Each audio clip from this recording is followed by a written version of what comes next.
Years of data collection from big tech companies and also data theft from hackers and cyber criminals have left a lot of people jaded about whether we can truly protect our data or if it even matters anymore. On this episode of Today in Tech, we're going to discuss whether end users and companies can fight back against these forces.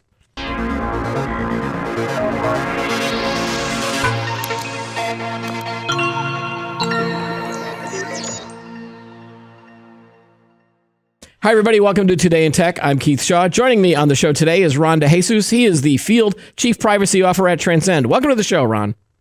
Ron, right? Yeah, I'm Ron. Happy to be here, Keith. Yes. Oh, man. It's Ron. I had a brain fog moment for a second because I had another thing where I'm going to be interviewing a guy named Roy. And I'm like, oh, no, did I just say the wrong name? So, Ron, welcome. Happy to be here, Keith. All right. So, I want to get into this world of data and privacy and, this whole idea of whether end users and companies can fight back. I just wanted to kind of set the table to just tell you from my perspective where I see the world. And then I want to compare with how you see it because you are covering, you're like in the field of data and privacy wherever you go, right? Yeah, absolutely. Yeah. Okay. Yeah. All right. So the big things for me are, first of all, it's like the whole thing where end users are giving up their personal information in exchange for using apps. This is like, Facebook and Google and advertising and all that kind of stuff. The second thing that I've noticed is that, there are data breaches that are out there that end up exposing personal data. And then some of that data is being sold on the dark web. I've actually had my identity stolen a couple times and the hassles with dealing with that are just really, really annoying. And then, there was this recent news about the UK and Apple with the data protection thing and the Telegram arrests in France. And then there is a small little thing where I'm always annoyed by these companies that might be listening to conversations through the app or the microphone. So that's where I'm getting a sense that there's a lot of problems around the world of privacy and data. So do you see these problems too, or do you rank them differently? Yeah, for context, Keith, yeah. I was the former chief privacy officer at Grindr and former head of privacy at Tinder. So lots of operational experience. And I always come at it from the perspective of protecting consumers. So I'm quite sensitive to when companies are doing nefarious things with data. And right. And I agree, right? Like nothing's free in this world. The kindness of strangers, sure, but not companies that need to make money off of their services, right? And I think a lot of the times people tend to forget that they are paying for services with their data. When we're signing up for an app, Instagram, whatever the case may be, we're clicking through those privacy policies and those terms of service, and we are essentially giving up, large swaths of data in order to utilize those services. So, I think one of the things that we need to do better as companies is to really be as transparent as possible around the fact that we do need the data. What types of data do we collect? How do we use it? Who do we disclose it to better educate consumers so they're not taken off guard around, oh, why is this app asking me for my location when it simply might be providing, me a chess game, that sort of thing. Right. These are the kind of nefarious things that are happening. So I think ultimately, just to answer your question, Keith, there are companies that are doing this better than others, but consumers need to understand that data makes the world go round. And in order to benefit from these services, we need to provide the data. But I know we're going to talk about some of the things that we can do to better put ourselves into control. But I just wanted to start there. Well, do you think companies, initially started out, where they're like, okay, it feels like a good idea if we can, just grab some data and then we can sell that, and that's how we're going to make our money, and we're giving the end users a good experience. But it seemed like at some point it went from not nefarious to nefarious. Now it feels like that a lot of big companies went overboard. Like you said, like if I'm playing a chess game, why does it need to know where I am? Yeah. It's funny you say that because the teams that I've worked with internally at these apps, it's the more data, the better. It's right. like, hey, maybe I need, when that user is swiping on Wednesday, maybe I need this 5-year-old data, to develop this new feature. It's really this sense of the more data that I collect about someone, the better decisions I can make to sell them, not only sell them products and services, but to improve the user experience. I definitely think, Keith, that companies do want to provide products and services that are, developed intelligently, that are, based on the data and the actions that I'm taking in the app, for sure. But I think at some point, Keith, there was definitely a turning point where it's like, oh wow, we can collect as much data as we can about individuals, and it's definitely the sense of having an overwealth versus like, not having enough data to make decisions. Right. So yes, I think. And again, this is what you see. Yep. And again, this is what you see with like some of the government stuff that's going on. I don't think that the whole battle with the UK and Apple is not necessarily because the UK is like we want all that data, we want all the data. It's more about. Well, I guess it is. It is. It's we want the data versus we want to protect the data. In its simplest, I'm sure there's some nuances there. There are some nuances. Yeah. I think from a government perspective, I definitely think there's, things that they need to better balance when it comes to protecting citizen safety and national security. Obviously, these are really contentious issues, but needing to balance that against their own citizens' privacy and the right to have their data and, their right to privacy still be instilled. So, right.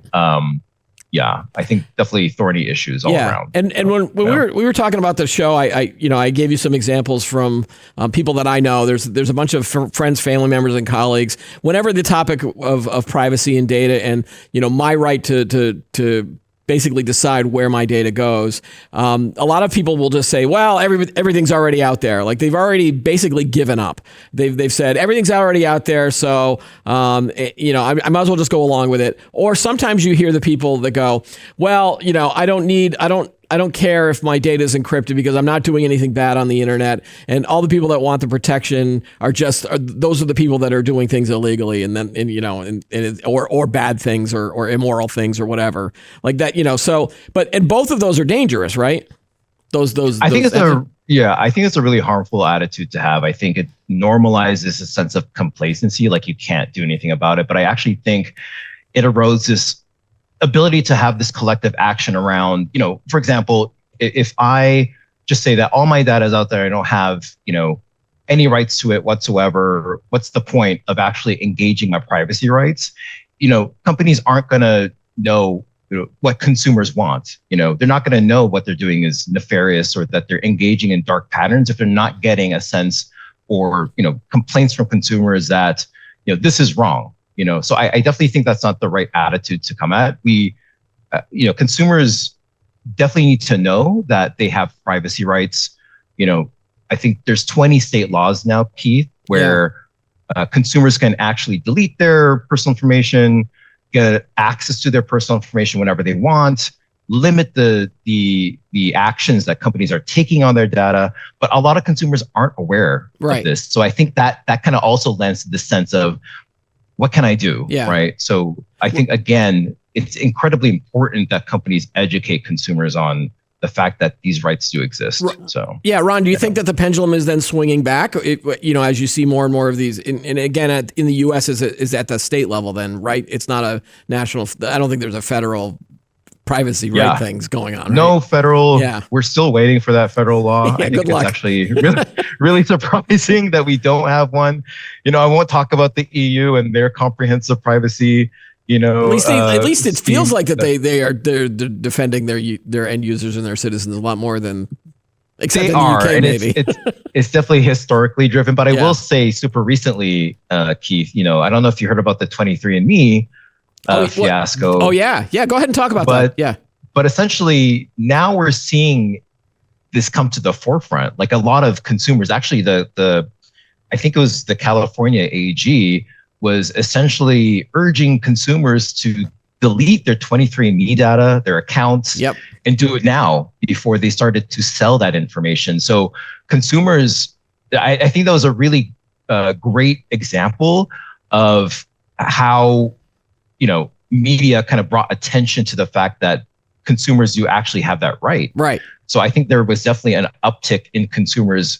Actually, I think I saw, a large swath of current and former 23andMe customers go and delete their personal information before that actual, bankruptcy happened. So I actually like seeing news like that because it puts the focus on the fact that these rights exist. So as a technologist and someone who follows technology news, what advice would you give to them to help combat some of those statements that you get from colleagues or friends that maybe the people that have just given up, saying, no, don't give up, fight for your rights. I mean, which reminds me of the Beastie Boys songs. You got to fight for your right to privacy instead of to party. Yeah. I'm sorry, that was a really old reference, Ron. I get it. That's good. That's good. We're probably in the same age range. All right. So, what should we say? What should we be saying to those people? Yeah, I think to some degree, it's not always, as consumers, we need to take, again, to your point, the rights into our own hands. We can't just let companies. We can't just place the responsibility on companies to do what's right. It's just a plain matter of fact, right? And so I think that as consumers, we should be reading privacy policies. I know we just click through them. No, seriously. I think there are definitely things that we can do as consumers to remain educated, to learn about the rights that we have to that data. Again, there are companies that do it better. But it really is incumbent upon us to know what a company is doing with our personal information, who they're sharing it with. And that is, unfortunately, through reading privacy policies, maybe, taking a look at the different menus that you might have available to you. Most apps have privacy centers where they, do a really, I think some companies do a really good job of doing that in plain speak, in layman's terms.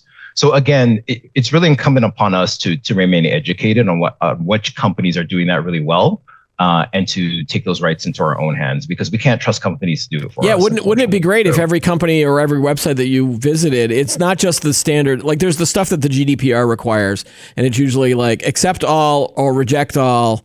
Wouldn't it be great if a pop-up came and like, all right, I'll let you have this, I'll let you have that. We did a show, I think, with the people at Project Liberty, and they were the same. They were the same things. Like they were saying, put the control onto the end users rather than the companies. And then if I had a checklist, I'd be like, yeah, I'm fine with you having my first name, but I don't want to give you my birth date, and I don't want to give you my location.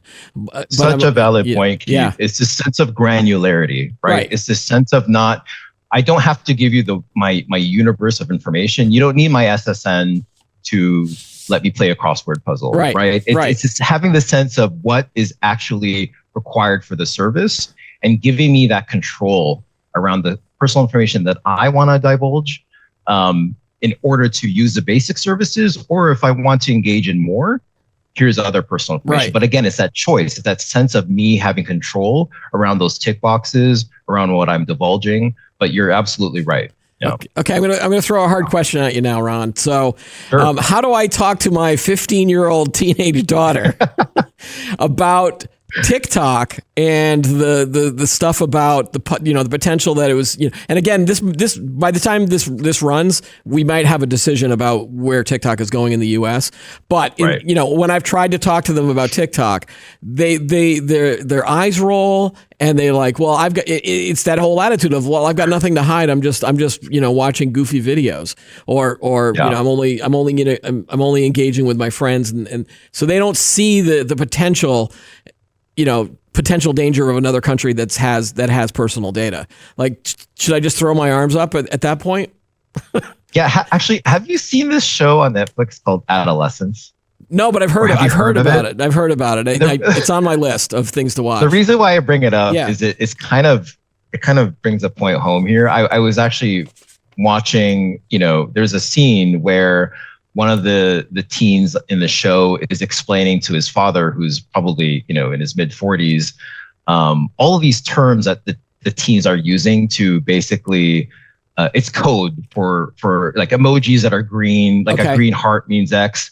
So I feel like that when I'm talking to teenagers these days, because I really am out of touch when it comes to the lingo, et cetera. That being said, as parents, as folks that are in, a specific generation, it's still incumbent upon us to have those, to sit down with youth and really just, as much as we can, walk through them, why they might want to be safe online. And also a lot of like TikTok, Instagram, they all have youth directed resources that do a really good job of explaining to youth why it's important to take control of their privacy. Again, we're always going to be viewed as... I just think that not enough of it is being done, and it's not getting into their feeds probably. I definitely think there's a niche, there's a niche need there for sure. I do know some TikTokers that are in this space that are actually hugely popular on TikTok that focus on cybersecurity. So maybe it's doing a little bit of research on those specific accounts. Yeah. But again, as much as you can relate to youth, I think it's using the platforms that they're on and finding the resources that are on those platforms, the influencers that might be speaking about these pertinent issues and directing them to them versus trying to be that cool adult. Yeah. Right? So, Ron, do you have a TikTok account? Like you could be. I actually do. So you could be the privacy guru. You could be the influencer in the privacy space. Yeah. I didn't want to self-pump myself, but like I do have a TikTok account where I talk about privacy issues. Okay. I still don't feel as cool as most influencers, but yes, yeah. We had a guy on the show that was talking to us the other day about how to become more viral, and when I asked him for me, he's like, "Well, just get your intern to do it." Like, because he was like, "Yeah, just have your Gen Z intern come on and start making these videos for him." It's like, yeah, we don't have that here. So, but what really gets youth is like, or what really I think interests them is if you combine something that's like inane, like privacy and security, but like combine it with like talking about privacy rights against, as you're shaving or, doing something that's right. Okay. part of your daily routine. Yeah. It's a combination of things that is really compelling, I think on TikTok. So, all right. We're going to slowly get the youth to understand what we're talking about at some point around data and privacy. So, we mentioned a lot of bad behaviors that go on with a lot of companies, but I wanted to ask, which companies are really good at this? Two of them come to mind for me. Apple has done a really good job of I want to say marketing privacy. I don't know if they're actually really, really good at it, at protecting data, but they've got a lot of they've gone to bat for consumers a lot. We just saw it recently with the UK thing, but we've seen it before when I think they were the police were trying to unlock iPhones and they took a stand there. And then my other one was Signal, but then there was this recent news about the Signal chat with the Trump administration. So I was like, I don't know if I should bring up Signal. But at least that and I can't bring up and of course with Telegram, that was the thing where they arrested the founder, right, or the CEO in France. Yeah.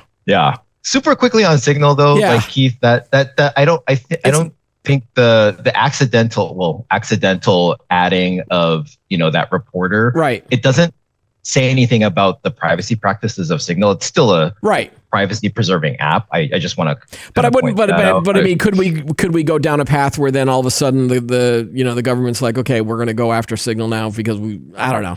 I just see 6 or 7 steps down the road because there was nothing wrong with the app. The app was still fine, but I mean, I guess the app was so good enough that government officials were using it in a chat. Yeah, it does say something about its reputation, but I agree, Keith. Like Apple has definitely come to it is known. They have giant billboards, and I've seen in LA and New York just where like their main thing that they say is we're privacy preserving, or this is essentially I forgot the headline that they used, but it was really good, where it's just like two or three words where it's like Apple is privacy, essentially, something like that. But so yes, I think they've really learned how to use privacy as a great marketing tool. And I do think in many degrees that operationally they do that as well, like through through encryption, through not to providing choices when it comes to the use of your data for AI training, for example. So they're definitely putting their money where their mouth is. And a lot of, I think, the consumers that buy and use iPhones do it because they do believe that their data is going to be safe on their platform. Right. Yeah. Yeah. Do you see any other companies that are out there? Because it feels like it would be almost like a marketing benefit or a value if you actually stood up and said, we're going to protect you as much as we can. Yes, we have to make some money off of this, but we're not going to. I don't know. I guess if you stood up and went, "I'm not sleazy," maybe you would get more customers that way. I think the message needs to be changed a little bit, but yeah, you know what I mean. Absolutely. I think another good example is DuckDuckGo. I don't know which browser you use, Keith, good example, but yeah. Obviously they, after each session, they don't keep any of your history. There's a little fire button that basically implodes the browser after. So DuckDuckGo is definitely a good one. I try to use it versus Chrome. Which there was another one called Brave that I think I was using for a little bit that also did the same thing. So I definitely think there are great examples of browsers that take advantage of the fact that people want a safe, private, and secure experience. So. All right. I want to switch gears a little bit and talk about data breaches. I'm just really curious about once the stuff gets out there, does it just live on the dark web forever, or is there a way that users can fight back to try to get some of that information, or is it just a matter of constantly changing email addresses, passwords, et cetera, whenever we find out that something's been breached? I wish I could be the bearer of better news, Keith, but it's okay. No, I'm not looking for. I'm looking for help. Help, I guess. Once it's on the dark web, it, or even on the web in general, it's literally there in perpetuity. Obviously, we can take steps to limit the information that we have exposed. Again, when we're not liaising, but interacting with new apps and services, it's only providing the minimum amount of information. We can also do a lot of good data hygiene practices. So again, deleting apps that you're not using. I do that on a regular basis. If I'm not using an app for a couple months, I'll delete it. But also just taking that control into your own hands and just deleting content, apps, subscriptions, all those good things really help with your, limiting your exposure online. Right. So definitely things that we can do, but unfortunately, the stuff that's already out there, it's definitely we're at the mercy of the folks that have access to that. You want to hear about my latest adventure? Sure.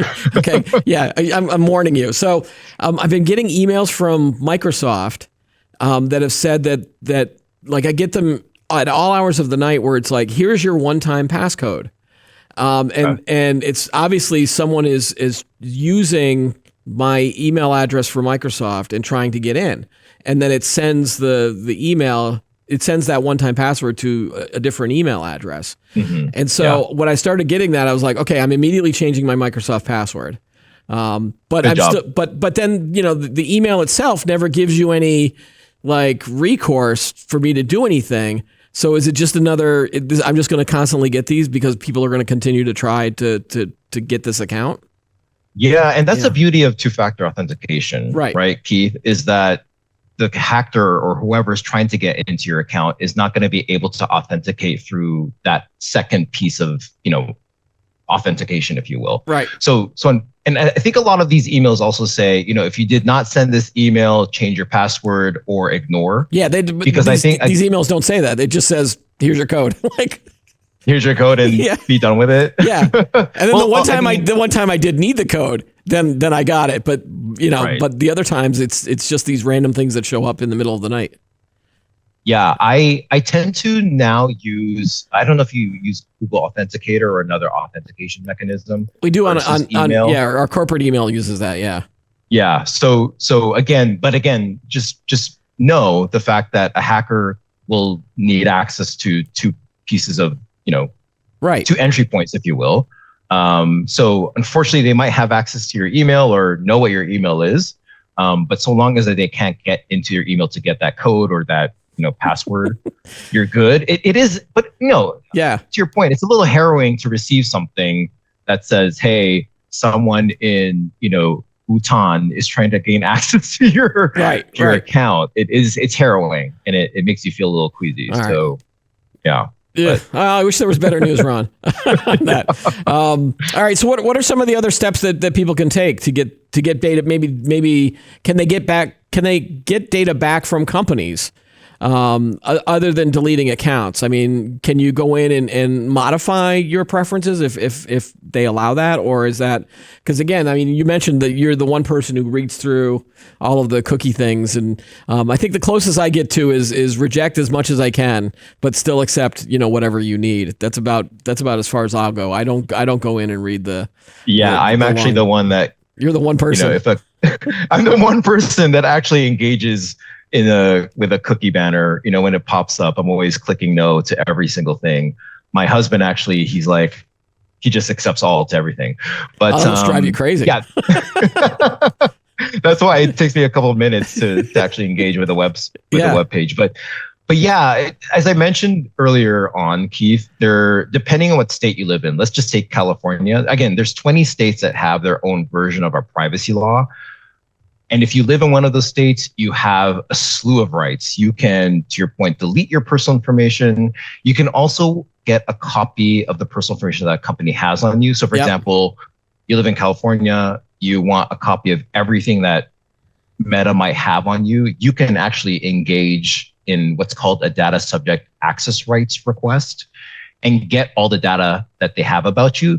You're not necessarily getting, you would have to delete your account in order for them to, actually dispose of your personal information, but at least you can get a copy of everything that they have about you. And there's a recent article years ago where a Tinder user actually did this, and they were just so surprised at how much data they got back from this kind of access request. Yeah. So again, it just leads to the need to engage in these data hygiene practices that I told you about, right? Like deleting posts, deleting pictures might not be practical, might not be practical, but it still, again, decreases your exposure online. Yeah. And you can also opt out of training for AI use. You can also opt out of the selling of personal information and the use of your sensitive personal information. So yes, you have the ability to do lots of things with your personal information. It's just, again, I think a large majority of Americans don't understand or know that they are able to. So it's been my mission to kind of educate users. Right. So knowing what you know about data and privacy and protecting all that stuff. This is going to go down a little rabbit hole, Ron. I'm warning you in advance. Let's do it. So is it possible in 2025 for someone to go off the grid and completely off the grid, or is that just a fool's journey to try to like you could do it maybe 20 years ago, right? You probably could. I think that'd be a really interesting experiment because I think it really depends. Like, how ingrained are they? Like, have they? Yeah, I guess it would just be average user, All right, so I've got an Instagram account. I'll just use my. Yeah, I mean, I'm an average user. I've got an Instagram account, Facebook account. I use Google. I've been using Google for 20-something You're on years. YouTube. I'm on YouTube. Obviously. Yeah, I mean, you can see my face. I mean, I've got my own channel. We've got shows and there's a lot. So as much as you can delete.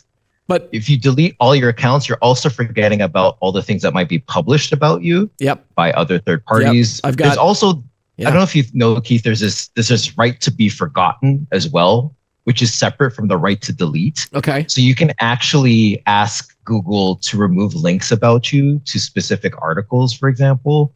But again, taking into account the fact that your life is permeated in the web, it might be.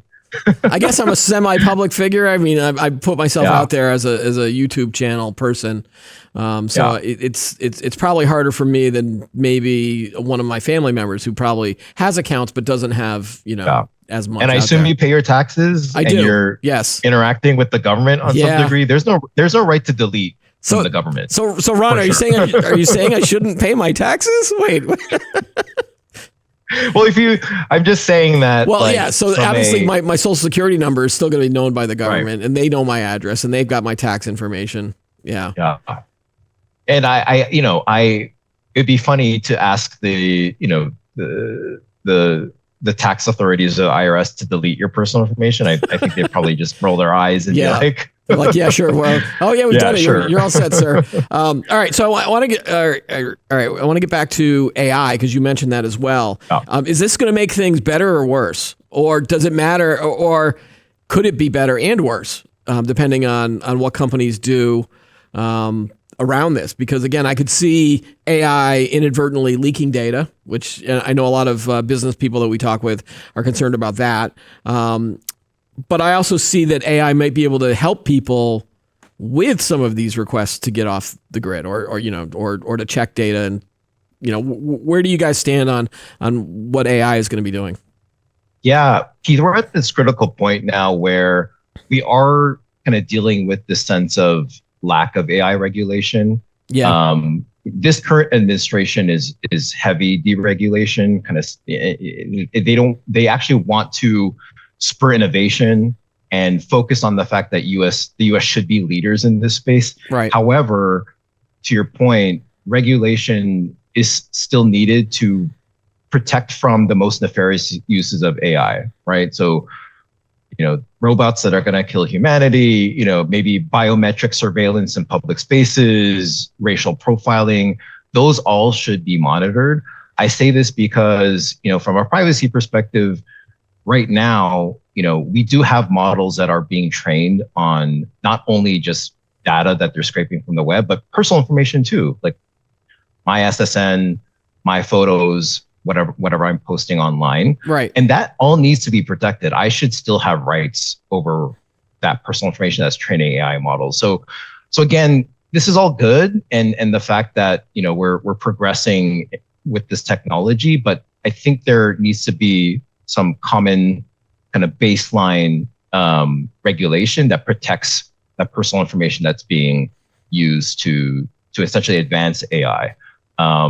And again, all these other issues when it comes to your point, like hallucinations and outputting personal information about me from a model that shouldn't be, these are all things that companies need to work through, but they're not going to work through them if they're not subject to regulation. Right. Right. So again, it's just kind of like regulation is the key to kind of solving most of these problems, right. I think. But you could also maybe not solving them, but yeah. Go ahead. But you could also see companies that are doing things like I think of like the company LifeLock, for example, that monitors your credit reports and all those different services out there. I could see them starting to utilize an AI tool that could help people clean up any of the data, especially from a credit report, rather than making people do this slog of going through and contacting everybody. Again, like you said, there's a lot of work that has to be done just to clean up your data or clean up I'd rather have an AI do that.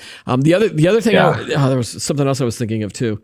But super quickly, Keith, you're probably you're kind of creeping into the agentic AI territory, right? Yeah. Where let's say LifeLock says, oh, we can do this for you through our agent.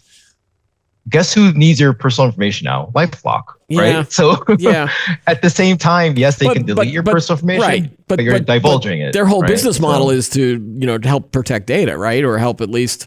I mean, if they suddenly started doing some bad things with that data, that would ruin their business, wouldn't it?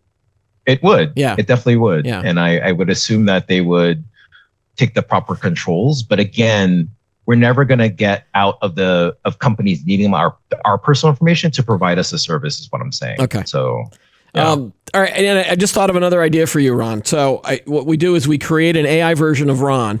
A good one. We'll say it's, okay. And then AI Ron reads through all of the privacy data for you.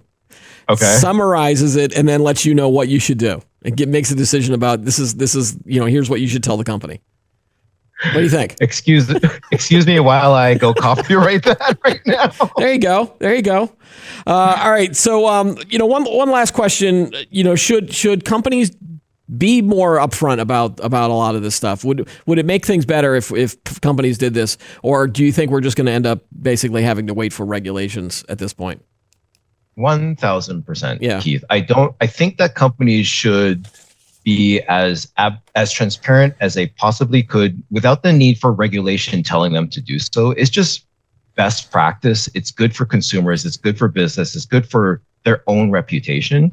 Again, I do foresee a federal privacy law coming within the next couple of years. Maybe, again, not with this administration, but it is coming. So I guess what I'm saying is that companies should just do right by their consumers now. And again, if a breach happens, a lot of the times where they get into hot water is that they'll try to minimize damage and impact, and I get that. But as long as they're being truthful around what happens during a breach, that's the best thing you can do. Is just, you know, as a consumer, I want to know, how do I, you know, stay safe? How can I, you know, make sure I lock my account? All these good things. It's just being as transparent as possible. That I think is just do right by your consumers, and you'll, you know, I think just benefit your business overall. So, all right. Some great advice, Ron. Again, thanks again for joining us on the show. We're going to have you back whenever there's other data breaches or privacy issues that pop up, because I'm sure they're going to be happening in the future. And maybe next time AI Ron will sit in my place. Yep, we're going to get AI Ron on the show as well. Thanks again, Ron, for joining us. Thank you, Keith. Great to be here. That's all the time we have for today's show. Be sure to like the video, subscribe to the channel, and add any thoughts you have below.